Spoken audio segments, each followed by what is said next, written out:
Qida Təhlükəsizliyi Agentliyi bir sıra ölkələrin müəyyən istehsalçılarına məxsus bitki yağı məhsullarının ölkə ərazisinə idxalına məhdudiyyətlər tətbiq edib. Səbəb agentliyin apardığı laborator müayinələr zamanı bir sıra xarici ölkə istehsalçılarına məxsus bitki yağı məhsullarında insan sağlamlığı üçün təhlükə yarada bilən emal çirkləndirici maddələrin aşkarlanmasıdır. Bəs bu tip maddələr səhhətimiz üçün hansı riskləri yarada bilər?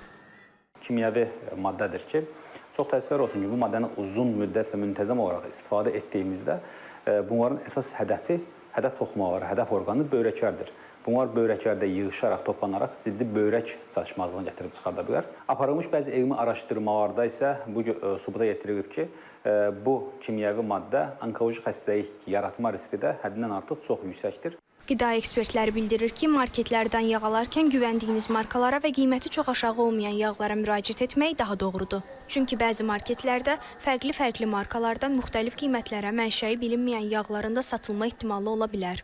Sahibkarlar biraz diqqətli olmalıdırlar. Yəni ölkəyə idxal etdikləri yağ məhsullarının keyfiyyətinə və qida təhlükəsizliyi göstəricilərinə də riayət etməlidirlər və düzgün şərtlər altında rafinə olunmuş, emal olunmuş yağları alıb istifadə etməlidirlər. İstehlakçılar da öz növbələrində etiketin üzərinə oxumalıdırlar və məhsulun sertifikatını da tələb etməlidirlər ki, aldıqları məhsulun mənşəyi məlum olsun. Bəs istehlakçılar bitki yağı alarkən nələrə diqqət edirlər? Əsas onun təbiiliyinə baxıram.